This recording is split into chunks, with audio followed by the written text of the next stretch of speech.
This week on our AMP America Week in Review, is Mark Zuckerberg really entering his libertarian era? Listen as we unpack the Facebook founder's surprising political shift. Plus, is trouble brewing for New York City Mayor Eric Adams, and could his days be numbered? And later we bring things home asking the question, is Elon Musk an accidental libertarian hero? Remzo and I break down how the tech titan is shaking up the political landscape. You don't want to miss it. Welcome to the Brian Nichols Show. Instead of focusing on winning arguments, we're teaching the basic fundamentals of sales and marketing and how we can use them to win in the world of politics, teaching you how to meet people where they're at on the issues they care about. Welcome to the Brian Nichols Show. Well, happy Saturday there, folks. Brian Nichols here on another AMP America Week in Review. Apologies, first of all, no Brian's briefing this week because, as you probably can still hear, I'm recovering from COVID. So that was a lot of fun. Had no voice, had a 102-degree temperature. And maybe my temperature increased when I heard the news that Mark Zuckerberg is entering his libertarian era. Yeah, we're going to talk about that today. Plus, we're going to talk about the sitting New York City mayor, Eric Adams. Something's happening behind the scenes. Looks like he's going to get indicted on some pretty big charges there. We're going to have to discuss that, and I can't do it alone. Joining me from AMP America editor-in-chief, Remzo W. Martinez. You can find him on Marketer on the Run. Remzo, how you doing, buddy? I'm doing great, Brian. You know, it's not every day like a sitting Democrat mayor actually starts getting attacked by other Democrats, but it is when they actually start to, recover from whatever brain damage is occurring, much like Fetterman in Pennsylvania, Senator Fetterman. And, they actually start realizing, wow, it's really hard to run a city when the city is being run into the ground. So it's a fun time to be alive, isn't it? It's an interesting time to be alive. I briefed my Brian's briefing. I was getting it all ready to roll before I got sick with COVID. And as I was getting it mapped out, that was actually one of the things we're going to be talking about. And I'll do this for next week. But like how the political divide right now is not so much red team, blue team, Republican, Democrat, conservative, libertarian versus socialist, communist, but rather it seems like it is the folks who look collectively at where we are as a nation and how we got here, and then looking at the path forward, right? And it seems to be that you have the status quo folks, and then you have the shit's broken folks, right? The status quo folks, you could lump in your establishment Republicans. You could lump in your live and let live, do good libertarians. You could lump in the Democrats who look at these institutions as a means to an end. So of course they want to maintain these systems. They're the ones who control them. Whereas the establishment Republicans are like, these institutions, they're just taken over by bad people, but the importance of the institutions is still paramount. We need to have good people there. Versus on the other side of the aisle, Remzo, it is the folks acknowledging that the system is broken, the disaffected Republicans, libertarians who are like, yeah, the system is being leveraged against us. It's being weaponized against us. And it's not that we need good people in these institutions. It's that the institutions themselves are inherently flawed because they allow this to happen. And then on the left, you have folks like your RFKs, your Nicole Shanahans, your Jimmy Dores, your Brett Weinsteins, who all of a sudden are saying, yeah, I was a anti-war Democrat. I was an anti-big pharma Democrat. I was aware of all this stuff happening, behind the scenes, the crunchy moms, the anti-vax folks who all of a sudden look at the left saying, wait, you guys love big government? You love big war? You love big pharma? What's happening here? Where's the Democratic Party I know? Those folks who are all saying, yeah, this isn't working. So I'm going to talk about this more in detail in my Brian's briefing, but Remzo, that's where we are right now, right? Like, and by the way, let's just jump right into it. Let's talk about Mayor Eric Adams. Let me go ahead and share my screen here. So as we're looking at this article is over on Valuetainment, which, by the way, Valuetainment has become one of my favorite go-to news organizations because Patrick Bet-David, his team is doing incredible work over there. So kudos to PBD and the team. But let's talk about this, Remzo. Mayor Eric Adams, definitely a different Democrat. He's been vocally speaking out against the influx of migrants into New York City. And apparently this stuff has been behind the scenes, these bribery charges, these corruption charges, but it really seems that the pedal got pushed to the metal as soon as he started saying, hey, Biden administration, maybe we shouldn't be having millions of illegal aliens flood our border and thus flood New York City. What's going on here, Remzo? Adams has been the target for well over a year, and he ran as a tough on crime Democrat in the mayoral election. He ran up against Andrew Yang and a whole bunch of other people. The Republican Curtis Sliwa, who's with the Guardian Angels, or that one. I'm not going to call him a vigilante group, but the community activist group. He ran against him and very soundedly beat him. But he ran towards the middle, and he had the fact that he was a cop going behind him. However, he was pretty soft on the whole immigration issue. He very much was like, yeah, we're a sanctuary city and everyone is welcome here. Well, guess what? Everyone showed up. But we're not getting the immigrants that want to come here through the legal process like every other country enforces. We're getting people from Venezuela. We're getting people from Pakistan, El Salvador, other Central American countries. And we're at the point where we're starting to wonder, okay, why are they all coming here? Well, everyone can remember last year when they went ahead and Texas said, you know what? These sanctuary cities want all these people. Well, guess what? They can have them. So there you go. Florida's DeSantis and Texas Governor Greg Abbott were like, we're going to start busing them, much like the Martha Vineyard situation. But when they go ahead and got to New York, they, a lot of them claim asylum status or something else. Ultimately, what you're seeing is a lot of economic opportunism, and libertarians and some people on the, fluffy right like to say, well, they came here for a better life. But then you ask them, they're like, no, we were told we come here and we get benefits. I'm not saying that. They're saying that. They're saying Joe Biden invited us. Joe Biden invited us and told us that we would have homes and we would have food and we'd be taken care of, and then we could have jobs and do what we want. So what happens is they start putting them in motels, then the motels start filling up, then they start putting them in hotels, and then the really kind of not so great hotels start filling up, and then they start filling them up in the bigger hotels. I thought you were going to say Holiday Inns. I got excited because we were going from the motel to the hotel. To the next is Holiday Inn. Yeah. So, I mean, they're getting 3 meals a day. They're getting cell phones. They're getting stipends for, basic living. And what we've seen is that rape has gone up, violent crime has gone up, theft, robbery has come up. Diseases that you would think have been eradicated, gone for decades, generations, are suddenly coming back. Whooping cough. Which is wild. And what you're having right now is you're having the communities in Harlem, you're having the communities in Brooklyn who are like, listen, we already had a housing crisis. We already had an affordability crisis and a job crisis and all the crises you can imagine. Why are we going to take care of these people who should not be here instead of the people who live here and pay taxes here and are American citizens? So Adams got to the point where first he tried to say it wasn't as bad. Then it started getting bad and he couldn't deny it. And then he saw it and was like, shoot, this is actually pretty horrible. Last year, he approached the Biden administration and said that we have a crisis on our hands. Our city is being flooded with people. We have a border crisis. And since then, he's basically gone out and said that Biden-Harris, because Harris is the border czar, was the border czar, finally went to the border like yesterday for the first time in 4 years to assess the situation that all of us knew about. And suddenly, because people in New York are starting to say, why would we want to vote for the person that is making this worse? Working class Democrats are now causing a fit. So it makes me not surprised at all that a sitting mayor of New York happens to be corrupt.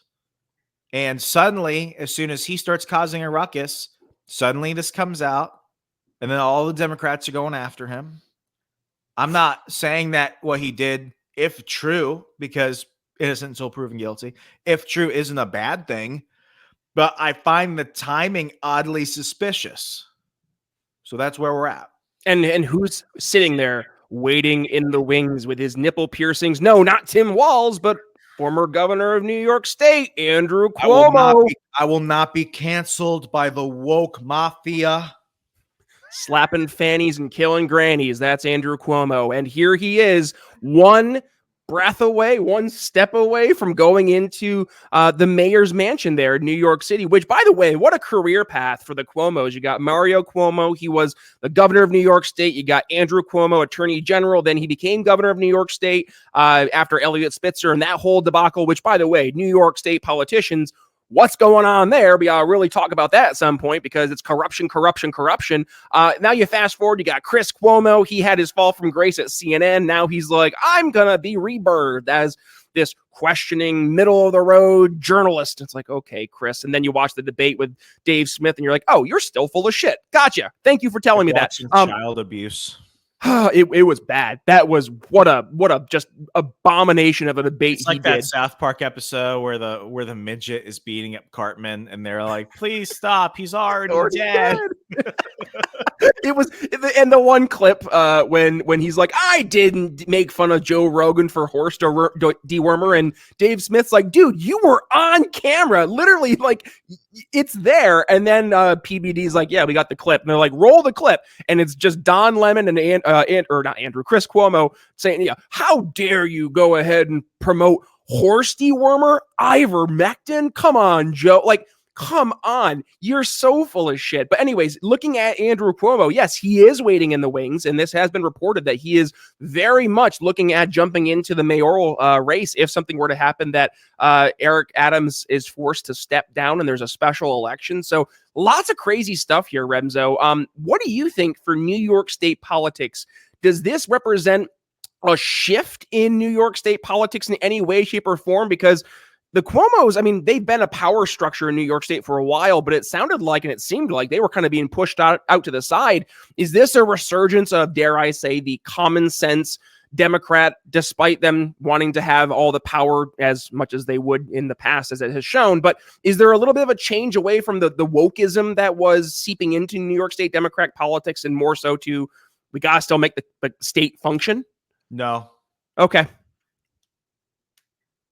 On that note, let's go ahead and talk about in all seriousness. No, but no, yeah, I'm right. No, I mean, I genuinely don't think that. I mean, I look at Chicago, for example, and Chicago rampant with crime, all the problems you can possibly imagine. All power. House Lori Lightfoot. What do? They just bring in the new guy who's just not Lori Lightfoot. So that way they can go ahead and have the same problems. And be careful. Don't say her name one more time. She'll show up. She'll show up and stare at me, Beetlejuice.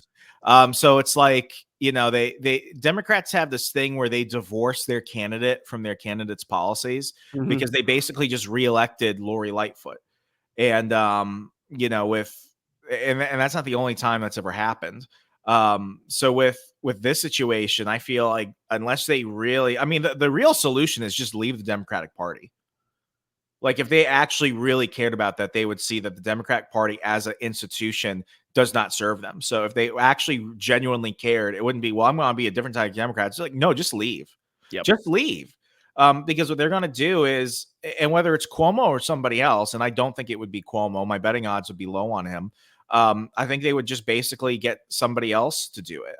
You know, in DC, we had, when I lived in Virginia, DC had one mayor who, during my time living there, who I would describe as a good mayor, and his name was Mayor Adrian Fenty. I was actually at an event last night, and I was talking to a gentleman about the DC mayoral politics and stuff like that.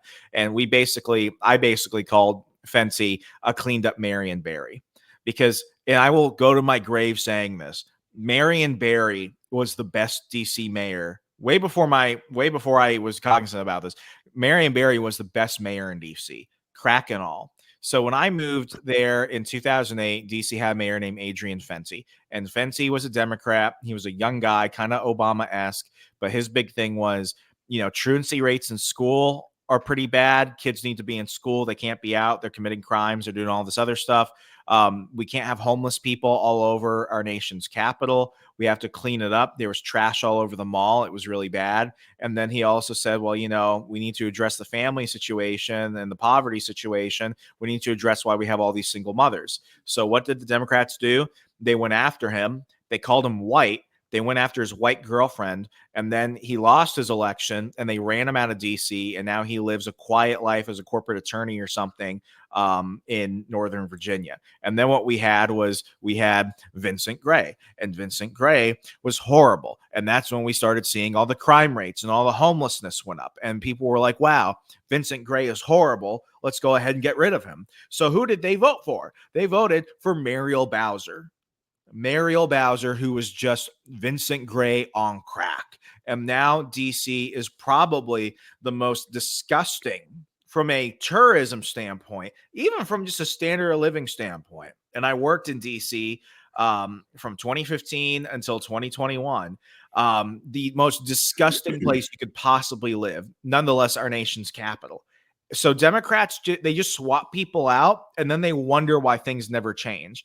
I think unless they elect a Republican, which is what the smart thing would be. And Republicans used to have representation in pretty big levels. Like New York State as a whole is, majority Democrat, but they've got Republican legislatures in the state assembly and everything. Because they move out though, bro. That's why. I mean, they had Rudy Giuliani not that long ago before Bloomberg, before de Blasio and everyone else. They had a history of Republican mayors.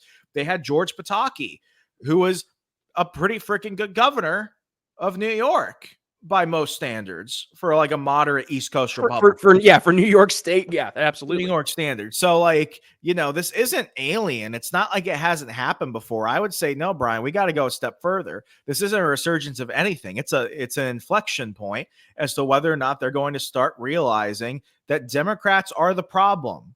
That's a very black and white Fox News answer. I know some people will be like, you can't just speak in generalities. No, I don't know what else to say. If you elect Democrats, you get Democrat fucking problems. I being the transplant from the Northeast into the Midwest here in a red state, this has been one of the recurring battles I've had with folks, is the complete ignorance to the very real outcomes from Democratic policies in very, very blue states, very blue cities. And I see almost this it's almost gaslighting without realizing it's gaslighting. They're like, well, it's not that bad because if you look at these statistics here, and I'm like, first of all, time out, because they haven't been taking accurate statistics in these big blue cities for the past 3 years because police departments stopped reporting that information to the FBI, number one. Number two is I can absolutely help you lie with statistics very easily, but you cannot refute the anecdotal lived experiences of people like yours truly, like people who are living in these big blue cities, we saw it firsthand. It's not make-believe. It's not some theoretical conversation or abstract principle. This is the shit people saw and experienced and lived through every single day. I had to watch as businesses got closed during COVID. I had to watch as the drug problems increased exponentially. I had to watch as during COVID, garbage just not being picked up and being left on the streets and rats everywhere. Like, I saw it. I lived it. I was in Philly for just short of a decade, and right during the tail end of my time there, during the COVID insanity, I watched people I got to know over the time I was in Philadelphia who were business owners who they had, their Airbnb, or they had their restaurant, or they had their little grocery store. Gone. All the hopes, dreams therein, all gone. And just to see the lack of context from folks who have grown up in these very red areas. Listen, there's a reason I live here, folks. It's not because I just love plains and corn, which is definitely something you're going to get when you live in Indiana. Lots of plain land and lots of corn, and basketball. I learned that too. But we're also focused. We forget, I think, the political side of things. I'm not just here to go and support those other things. I'm here because the politics, it's incredibly different.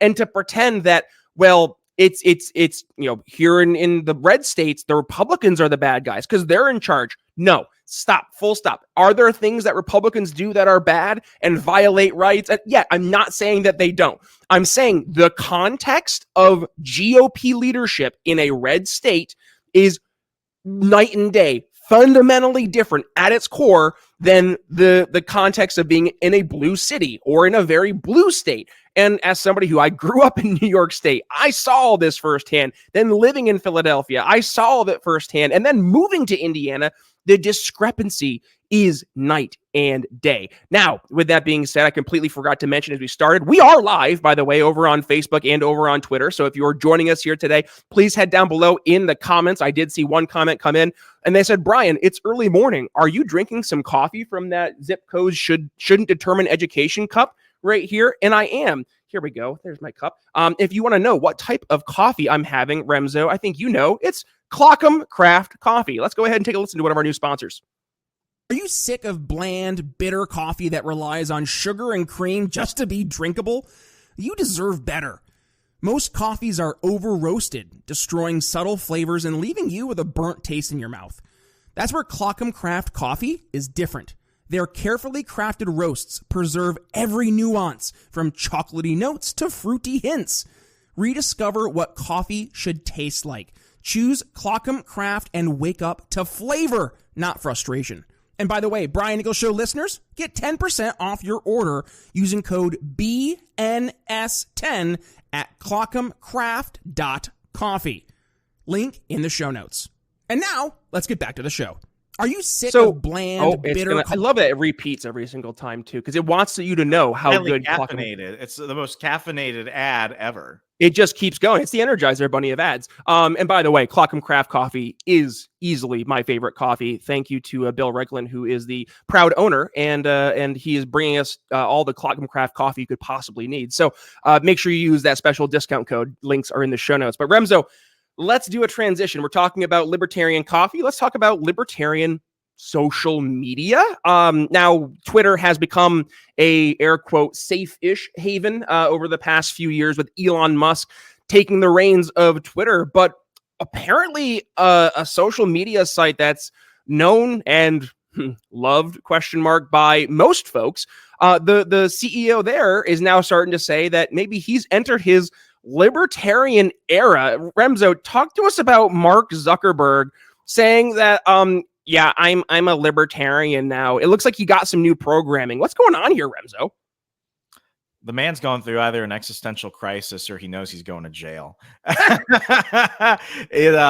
Austin Peterson went ahead and wrote a piece about this where he's addressing that, if he's genuinely had a turn for liberty where he's actually going to stop being the tyrannical online overlord he's been, that would be great. But you can't just say these things. You have to act upon these things. And even then, what does it mean? It does, conservatives love nothing more than a liberal actor who says one remotely non-communist thing, and then they make them their heroes. Libertarians love to hear anyone say the L word. And, Austin Peterson on his Wake Up America show was like, I'm a libertarian. Gary Johnson's a libertarian. Pol Pot's a libertarian.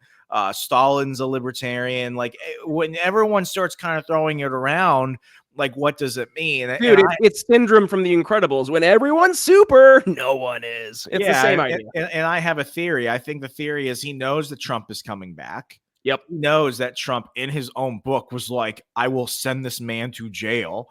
And he knows that he can't come out full swing and say he's like a conservative Republican. So the middle ground with that is, I think there's a PR stunt.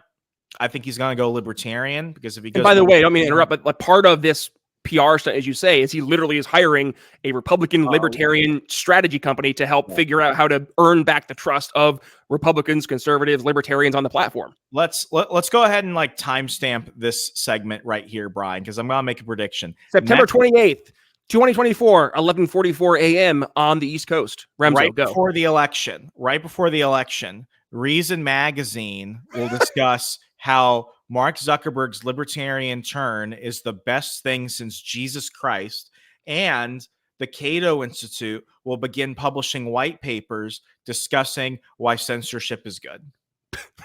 I would disagree, except we saw what happened during COVID. We saw what happened with Malay, and for folks playing along the home game who aren't aware, Reason was like, I forget who the lady was, but they posted this article of like, is Javier Milei really libertarian or is he just another MAGA extremist?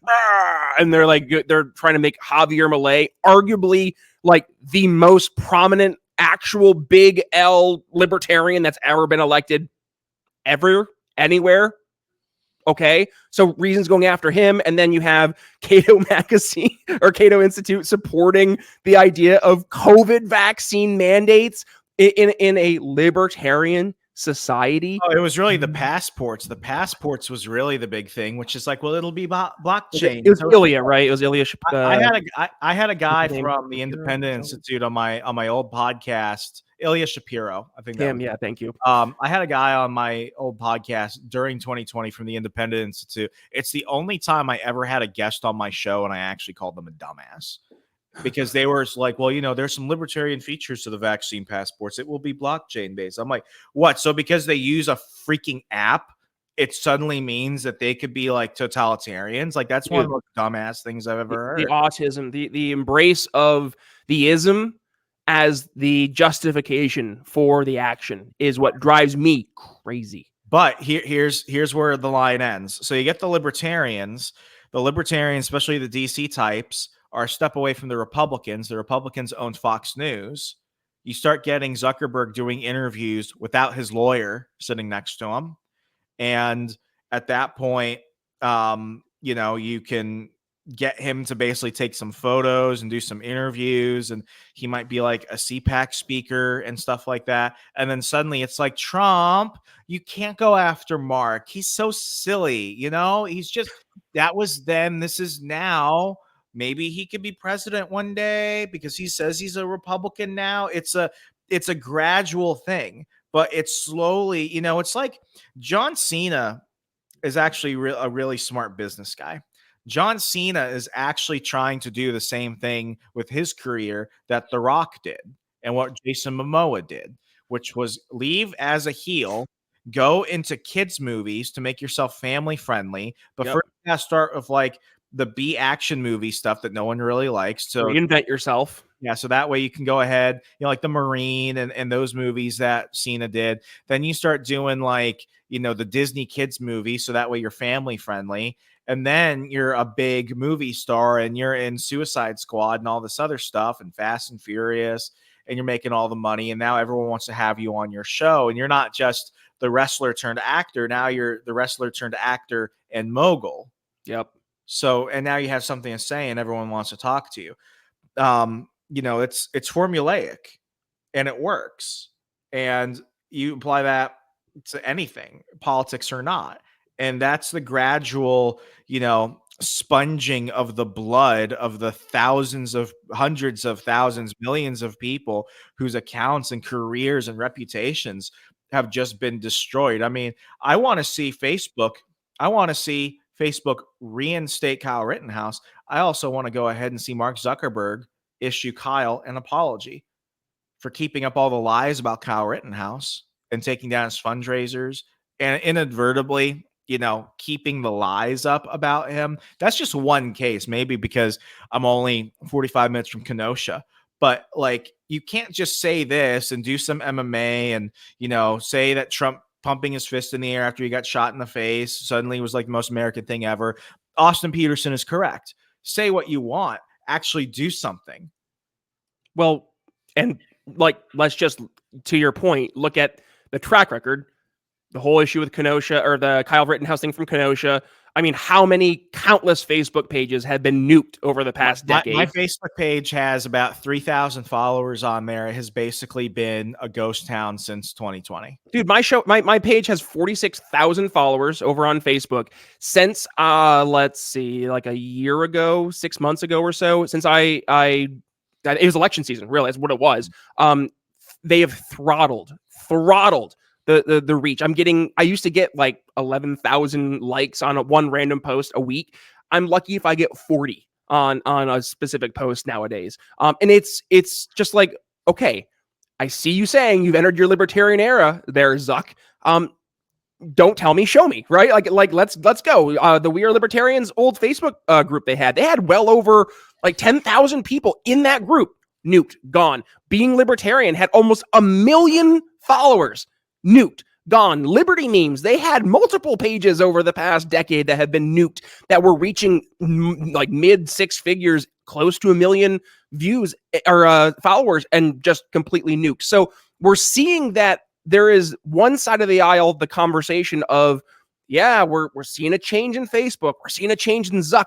The other side of me saying, okay, let's wait and actually see it. Now, which, by the way, if all this is making you feel a little uneasy and you're like, you know what, I think we need to start planning ahead for the future, definitely check out one of our new sponsors here on the Brian Nichols Show, Policy Engineer. Let's go ahead and take a listen.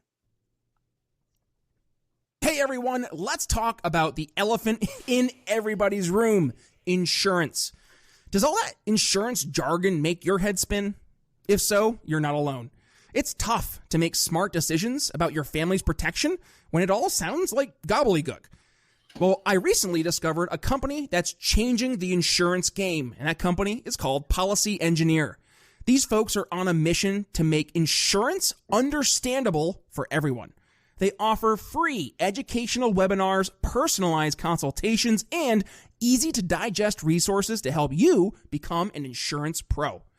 Here's their approach. They explain, you decide.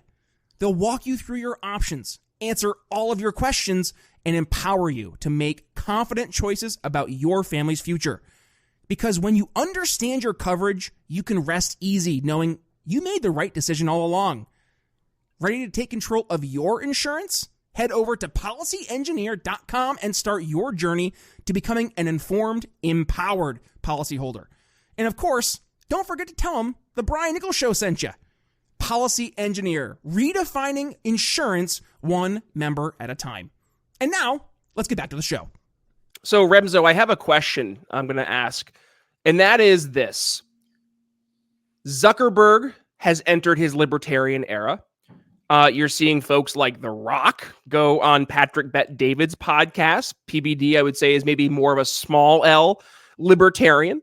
You see Daryl Cooper. He's making the rounds right now because he's daring to question the official narratives from our history textbooks, specifically about World War II, which has definitely got him in the crosshairs of the traditional establishment. And I would say he is leading with an approach that many libertarians lead with, which is we should question the status quo that we've been presented throughout our lives. So my question is this, Remzo. Back in 2015, I think it was Time Magazine ran an article about Rand Paul saying we have entered the libertarian moment. And that was obviously not true because Rand Paul's campaign crashed and burned the moment that Donald Trump made fun of his hair on the debate stage, that first debate in 2015. But let me ask you this, Remzo, 2024, is it the libertarian era? Have we officially entered an era where it's not one person leading with a movement, but now we're seeing different areas across the board, social media, influencers, noted celebrities, tech bros, all of a sudden starting to echo the same tune? What's going on here, bud? It's not about the people who run freely and don't have to worry about catching flack. It's about the people that lay down on the barbed wire and allow others to go ahead and run across their backs. The people who don't get to see that sunshiny tomorrow, those people that don't get to just enjoy the benefits of the achievement of others. It's the era of Elon Musk. And if it weren't for Musk, we wouldn't be having these conversations. If it weren't for Musk, we wouldn't know that they're eating the cats, they're eating the dogs, they're eating the pets in Springfield. It's because of Elon Musk. And I don't believe Twitter, and this is me as a marketer, as a professional, I genuinely do not believe that within Elon Musk's lifetime that X will ever generate a profit. I don't believe it will. Now, there's an argument, well, Musk doesn't run most of his companies at a profit. That's actually by design. That's by design. But do I believe that X will ever be capable of doing so? And I don't believe it will. Because the platform, unless it goes through some drastic changes, will not be able to be as significant as a lead generator for sales as Instagram, as TikTok, even Facebook to a degree. X, even in its Twitter days, was not great at that. And I just don't believe that enough has changed to necessarily make X that beneficial. However, he didn't do it to make money. And that's a weird thing to say as a capitalist. He did it because he knew that Twitter was important. He knew that Twitter was the global town square. And he went ahead and put his money and his reputation I got something in my nose. I'm so horrible today. You're I'm sorry. good. He put his Pick your wealth and nose. his reputation. Yeah. I don't want to be remembered for that one thing. It's fall here in Milwaukee. He was a Democrat darling for years. He considered himself pretty progressive. I mean, He was in Iron Man. Yeah, I mean, He was the tech bro who was like, oh, he's our tech bro. Yeah, libertarians and Republicans used to go after him because he was like a utopian, and he was pushing the whole electric cars thing, and he was taking massive grants and loans and subsidies from the government for stuff like that. So they hated him, and then it flipped overnight, and then suddenly they're trying to get Musk canceled. I mean, if anything, I would say that not just right now, but I would say just in general, Musk, I would put him over Javier Milei. Here's why. Because if you cannot speak, if you cannot be heard, if you cannot communicate, if you cannot debate, if you cannot get your ideas out there, it doesn't matter. I would say that Musk is not just the most, and I'm not going to call him a libertarian. I don't know if he's ever even called himself that. I would just say just by actions, Trump is the most important libertarian. Trump, you mean Musk? Musk, yeah, Musk is. Okay, you're gonna get a lot of fun mail. Musk is the most important libertarian in world history.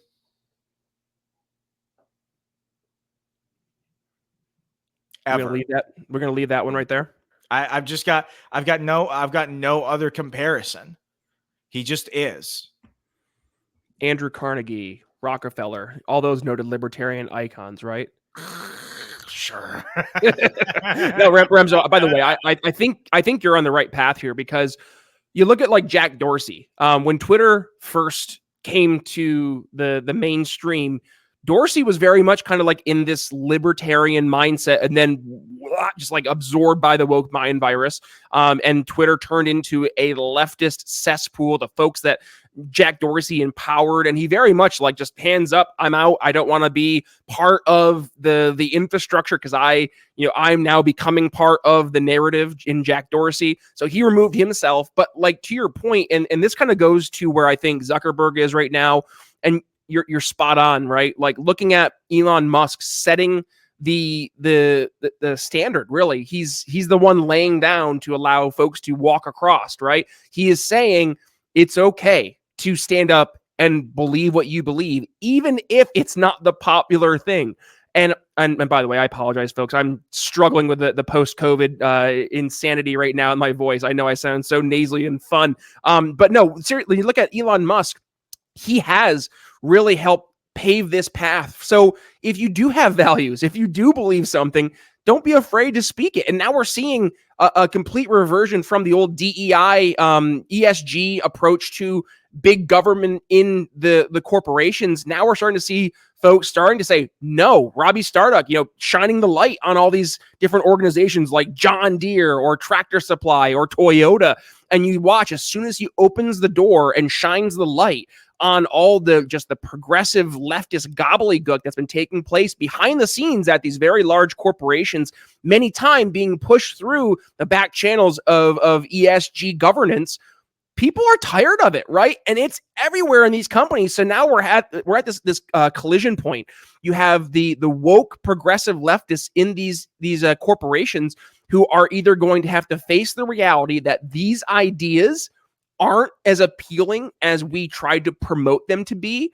And let's be real, they are being promoted through the strong arm of government in many cases. So all of a sudden, the writing is on the wall. Reality is slapping him in the face. So I think we're at a point where we might see a very real fundamental shift.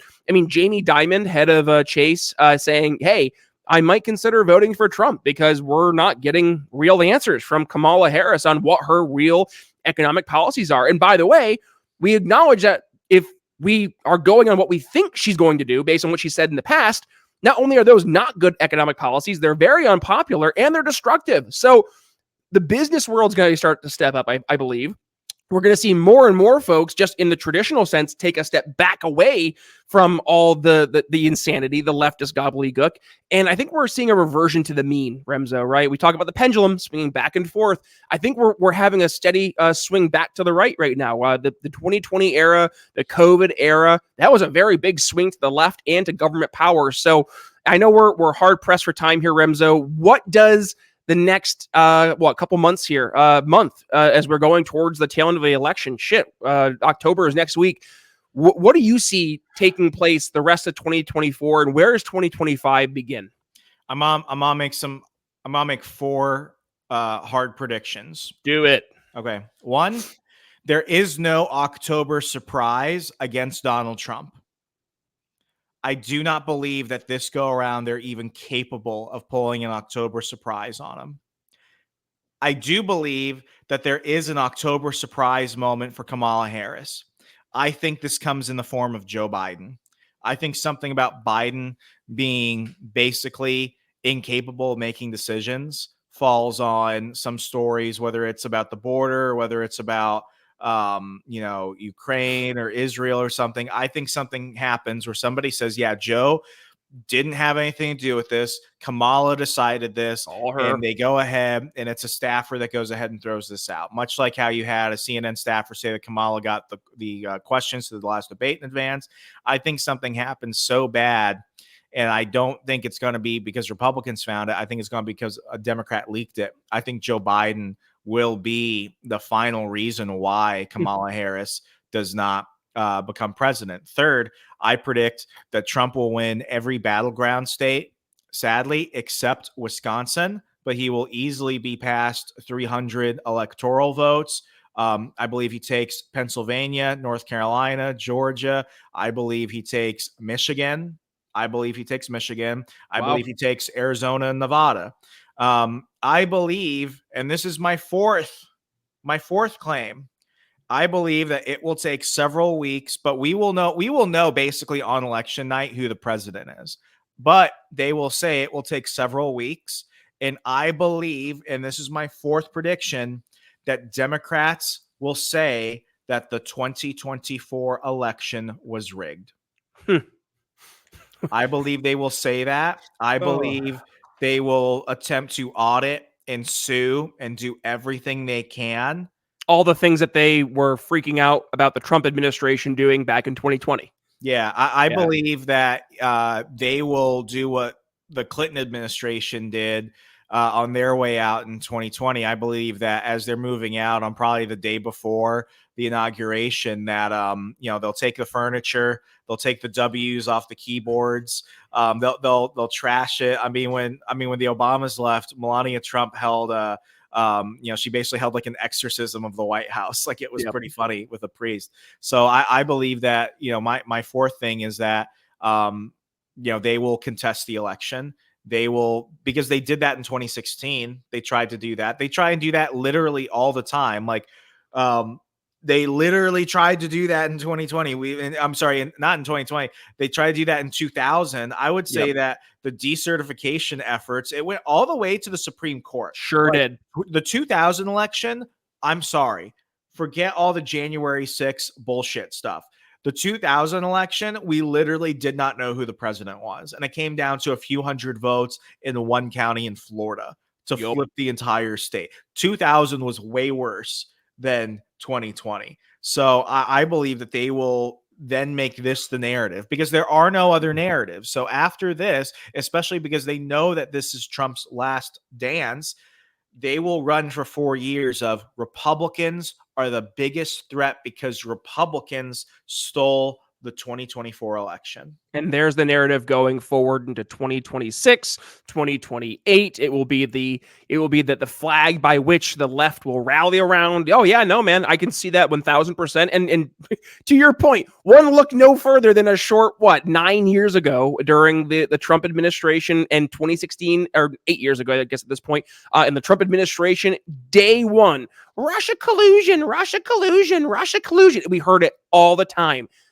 Did that ever get found out? Oh, it turns out it was all a bunch of bullshit. Okay, yep, and that's where we're going to be. Yep, 1000%, Remzo. And we can't let them get away with it. I think we're at a point, I hope we're at a point where we have enough independent media who can hold more and more of these folks to account, or at the very least, we can start to shine light on the gaslighting.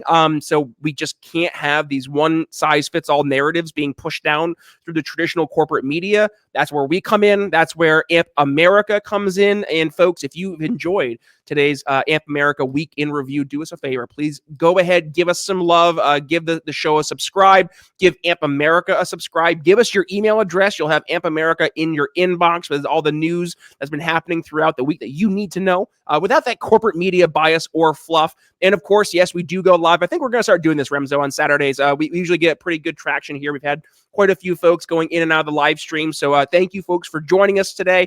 And of course, please go ahead and as you're going out and talking to folks in the world, ask questions, make people start to look at things in a different way, help break the programming, and start to point to folks like Mark Zuckerberg. Be like, yeah, even Mark Zuckerberg is like, a lot of this stuff is insane. Like, start to meet them where they're at on the issues they care about in the way that they actually can communicate. So I'm going to go ahead and put a pin in conversation today because nobody else wants to hear me and my nasally voice recovering from COVID anymore. With that being said, please go ahead and support the amazing folks who support the show here at the Brian Nichols Show and AMP America, like Policy Engineer, Clockham Craft Coffee, plus our awesome sponsors, the Expat Money Summit, which, by the way, Remzo, I'm going to have our good buddy Mark Claire on the show here next week. We're going to learn all about the Expat Money Summit in very specific detail. I didn't play their ad today. I wanted to just give a quick shout out for that upcoming episode because it's a very weird time right now in America, in our world.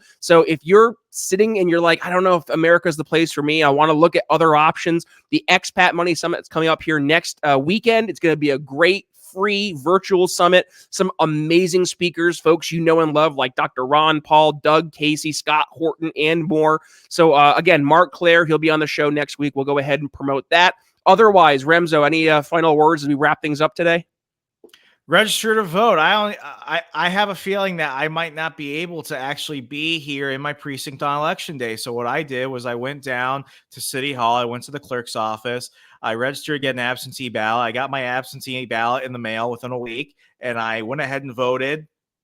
For the first time in my life, I voted straight ticket Republican. Wow. And I mean that. I have never voted straight ticket Republican, any party, in my entire life. There's the first election where I voted straight ticket Republican because the stakes are that high. How hard was it not to vote for Chase Oliver? I saw RFK still on the ballot here, so I was just like, no, Trump. I could hear RFK in the background. No, Maha, vote for Trump Vance. I'm like, okay, Bobby. Make America healthy. Okay, Bobby.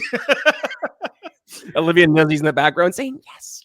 No, I voted. I mean, I'll straight up say, like, in my district, I voted for Donald Trump, JD Vance for president, vice president. I voted for the Mustache King, Eric Hovde, for U.S. Senate. I voted for Scott Fitzgerald for Congress as my congressman, and I voted GOP for all the county court and clerk positions and everything. Just I don't even need to know anything at this point. I've seen two parallel Americas. I want this one.